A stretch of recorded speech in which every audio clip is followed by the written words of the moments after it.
Okay, so today's been a really big day. Really cool, really awesome. Lots of stuff going on.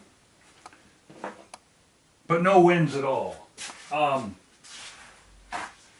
This was one of the days that I live for. As frustrating as they are, this is what keeps me going on this kind of stuff, because I had no successes today. I'm tearing guns down here, and I decided, you know what? I'm going to just start banging. What happened is, I set myself all up, and I started to film an episode. My brain was spinning so flippin' hard that I couldn't even, I just threw it away. So I got started working on some cleaning up, some tearing down, some. I got a gun that it's driving me nuts, which is beautiful. Trust me, this is not a bad thing. Let me just say that again.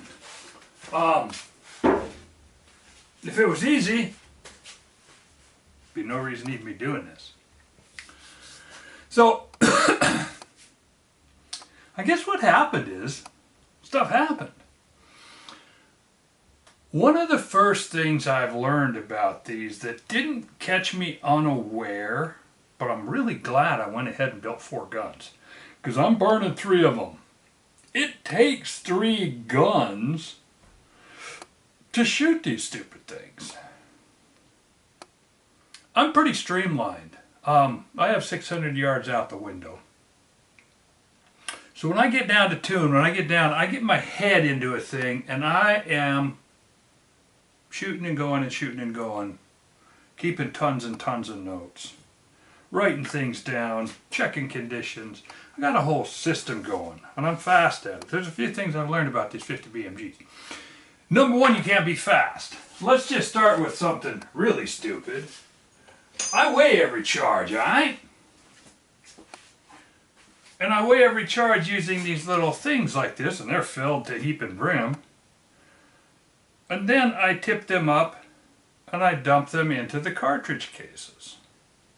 Well, the first thing I learned when doing 50 BMGs is that the powder measure level falls when you're only getting a few loads per pound. And my powder measure only holds a half a pound. I've had to refill my powder measure 3 times.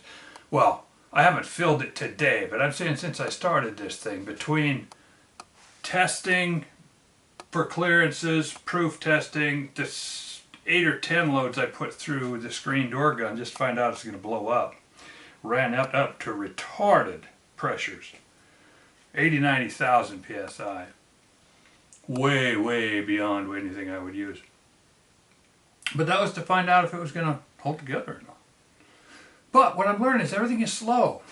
Just the act of tipping these in. I normally am spinning around here. I got 3 scales going. I'm way into the kernel because that's how I get ES. And ES matters. It's no good for tuning. ES doesn't make you shoot. But once you make a gun shoot, ES holds you in the node, which is no big deal really. You can chase nodes. But more than that, low ES makes 1,000-yard shooting possible. Unless a person lives on a range and can tune, velocity tune to the range on a given day, or spends 2 days ahead of time, you can go to a range and you can tune in, and you can still have pretty good extreme spread, and you can still group and shoot and win by tuning at 1,000 yards. But that's a lot harder than it would seem, unless there's cameras down there. Drones are the big thing now. You can run a drone down to 1,000 yards and watch yourself shoot. But suffice it to say, that's not what I do here. I have a camera that I take out, but I do most of my work at 100 yards. And it's going fast. So the first thing that happens is I go to load these, and if I'm not paying attention, I'm letting them run, and next thing you know, I get grains trickling over the side. So my ES I've got a couple of screwed up ES readings. I'm not even sure that I'm getting bad ES. But basically I feel right now like my light loads that I can ride down are shooting good, which proves the concept of the gun. But because I'm breaking these with muzzle brakes, not with my body, if I break them with my body breaks. I don't like that. My shoulder is sore from riding down 2150 foot per second loads, which recoil like a 12 gauge. But you get up to 24s, 25s, 26s where these things are supposed to run, the ES goes down nicely. I've got a bunch of loads with ES in under 20. But that's, I can't get him to shoot. And I've got one gun I can't get to shoot at all. So, it's slow to load. Let's start with that.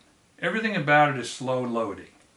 But that's a good thing in a way because it allows the gun to cool down.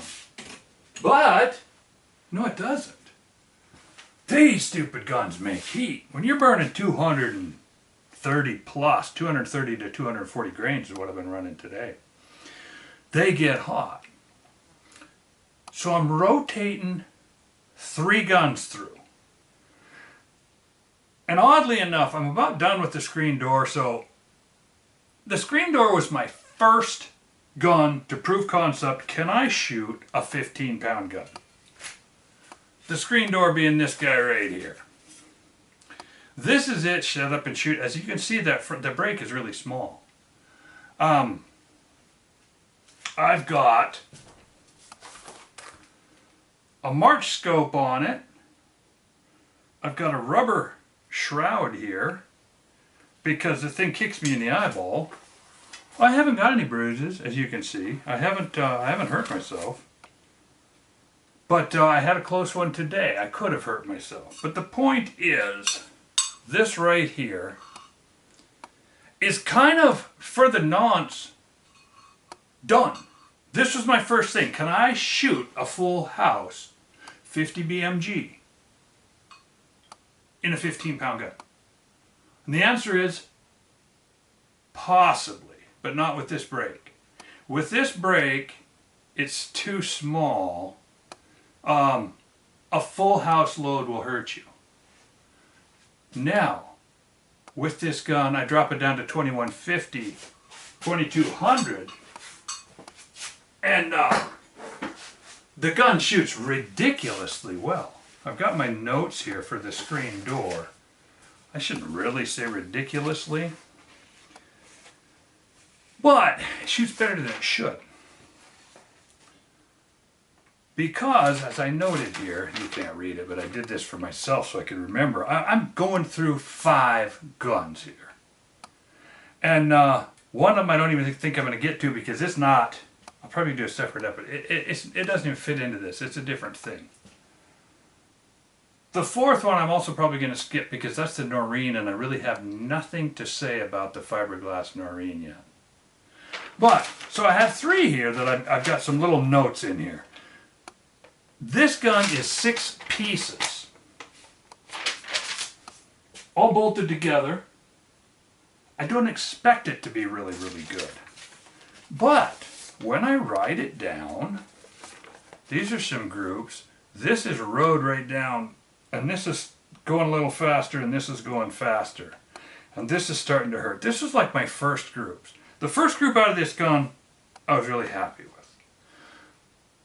I loaded light, I wrote it down, and I went, oh, okay, that's okay. I can work with that. And then I went out and I shot, and I realized, and I've showed you this before, but I realized that riding this gun down at 2150 is okay, but it's definitely a hot kicking .6. It'd be a light .6. Still shootable. But to get it up to, the ES is like 140 feet per second at that point. I can't get it to burn. I'm going to try different powders. Remember, I have worked with one powder. I've worked with one bullet. I've teetered on bags. My bags, there's so many things wrong, but that's okay. When I can ride a gun down, I may shoot. So the screen door has been essentially a success. These 3 groups right here are me trying to back off of the gun. And at the end, I decided I'd get back up. But I stopped working with this. This gun shows what I call promise. I'm fine with this. This will be my first, was my first. I'll attack it last. No problem. So then I decided to go to what I consider to be my best. This is my best billet. This one is right here. And it's only 2 pieces. Remember the screen door was 6? This one's only 2. This whole assembly is a billet. And then I bolted this on just to give it a riding track.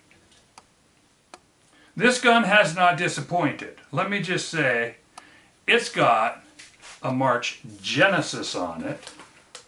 Now the problem with this March Genesis is that as this gun comes, it has this little rail here, and I've touched on it before. It has 3 little 1032 screws in it.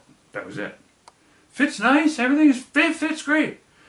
But I bored all 3 of these screws out to 1/4 and I ran 3 pins into it. I started with 1032, but I'm pretty much going to 1/4. I've recut all the scopes on these to 1/4 so that I can put the bone to them a little harder.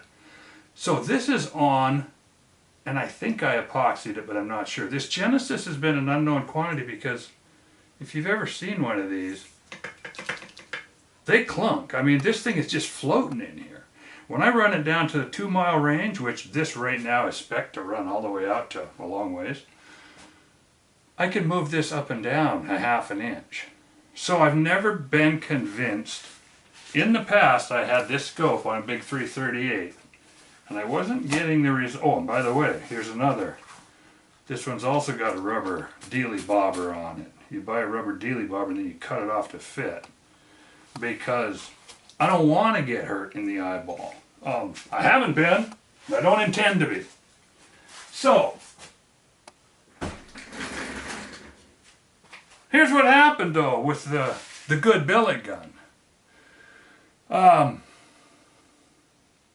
Couple of things. Number one, I'm convinced that at anything over 2400, anything over those softy loads with the high ES, you got to let the gun run so the brake can catch it and pull it back off you. The tighter you wrap, the harder she slab. So because of that, I'm learning how to shoot these things. I'm setting up better bags. I just ordered some good big bags. I didn't want to get all out, but I just spent $300 on a big twisted gator and a big gator.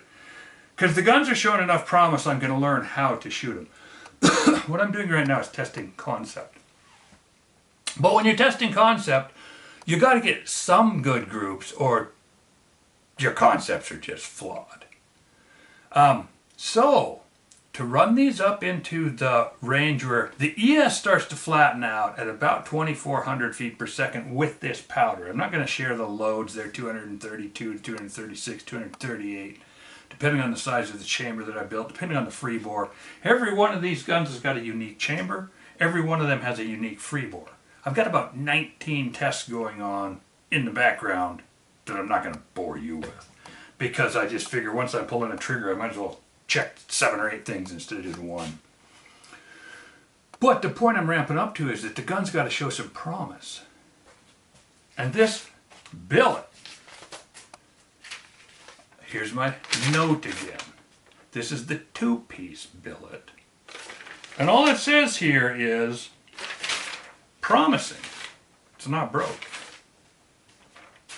So, here are some groups. I'm not going to describe them, but these are just, down there's a little cheater. This is what happened. This is weird. I wrote on this one upside down. But suffice it to say, this, I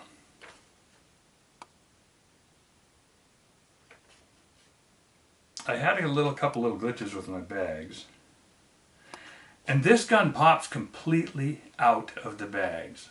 We're talking, it jumps up out of the bag and rolls off. And I've never tipped it over yet, but it pops up. I have to reset the bags every time. These 2 groups down here are first shot and then 2 more. Now, I don't expect anybody to believe that, and it's not important to me one way or the other. What I'm saying is this gun is shooting fine. It's showing promise. Okay? I'm working forward. I tried soft seating here. But again, I'm finding out that on the full to not hurt myself, I have to let these things free recoil and let the big brakes work. Which means free recoil means the gun has to go unrestrained. And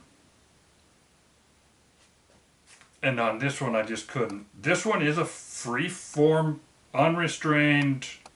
Actually, all of these are, because these are hot loads. These are all 2,500 foot per second loads. And the S is coming down. So I'm reading this one upside down, 2461, 2445, 2473. That's not good, but it's acceptable. One of these is...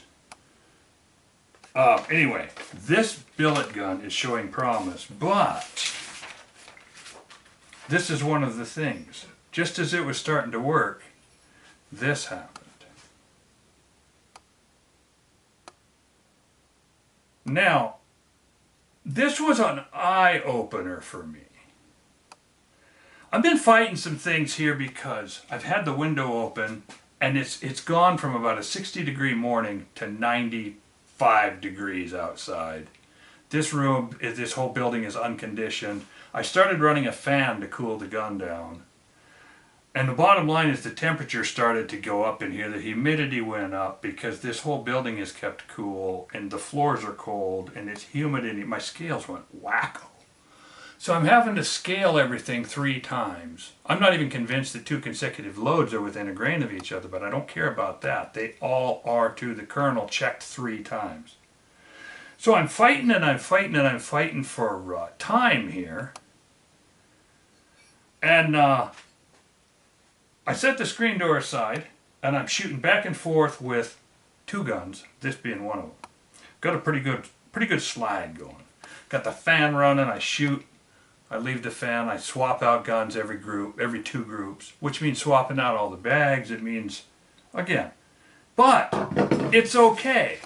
It's promising. When you're shooting a gun this big and you're getting, you know, any kind of useful groups, but then the brake broke. So I got places to go. I've proved concept on this gun, but this was an eye-opener because in the midst of all of my rushy, all of a sudden, that group there has 1 bullet in it because I shot it, went right where I wanted it. Second one didn't go. I still got a reading on it, but it didn't go anywhere. That was the one that collapsed the brake, evidently. On the way through, the bullet got disrupted. The brake collapsed around it. The bullet made it to the target and it hit about a foot to the side. I didn't bring it in because that would be stupid. But the next group, through the collapsed brake, I'm trying to show that, anyway, it hit about a foot and a half away and it was irregular. No, second one hit about, the third one didn't even find the target. I didn't get a reading, I didn't get velocity, this particular, I had velocities 255 and 2555 and 2551, and then the third one didn't read. And I had 1 bullet hole in the target, and I'm kind of going, and at that time, luckily the brake lasted long enough. First time unscathed, second time it broke, third time it was broken, so it hit it. But I'm trying to be careful. But if I'd have fired this thing, if that brake would have collapsed further, that one reset my clock just a little bit.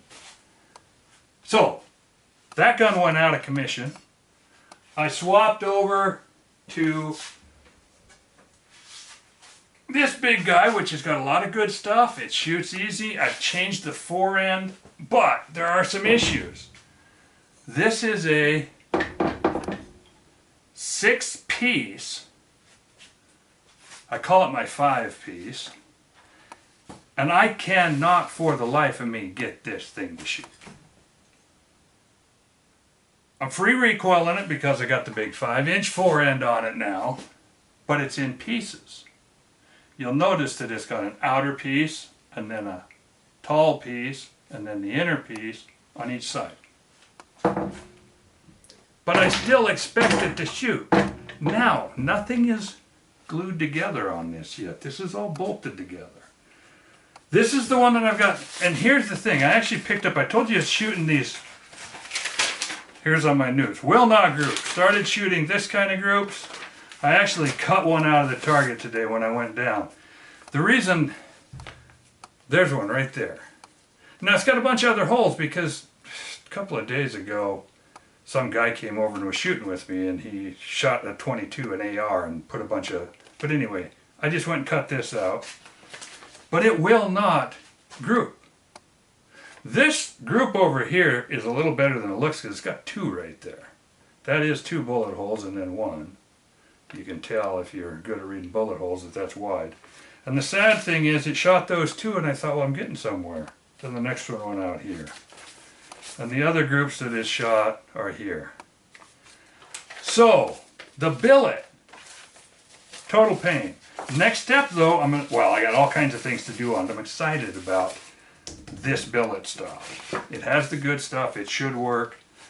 But the next thing I'm going to do, I think, is rebed it and glue it together. I'm going to glue the whole, so far it's just bolted together. And these pieces up here, it's been fired. I started with, I've put about 6 groups through this thing that were bad, and I epoxied the front end together and they broke loose. The barrel is torqued, and by the way, there's a post on the internet about some puss knuckle going up and said, hey, when you're torquing stuff, should it be with lube or without lube? And there's all kinds of people saying, well, you get different, well, no, poo, you get different readings. There's one way to get torque settings, people, and that is to lubricate the ever-living crap out of your joints. So anyway, this one's lubed down, everything is tight, the gun should shoot. I did the same thing here on this riser bracket. 1/4 screws throughout.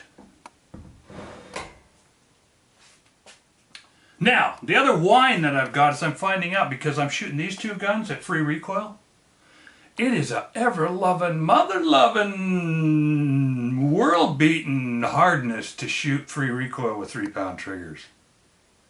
I mean, it just is. So, I'm forgetting just how much I love my little triggers, but I'm going to do one more thing while this, I have never broken this joint right here. This is the thing I'm going to glue it with next time. I'm going to see how hard it is. I've got seconds left. I'm going to see if this breaks. Got it. Took about 40 pounds, I would say. So, don't know if that glue is going to work, but that's another one I'm trying.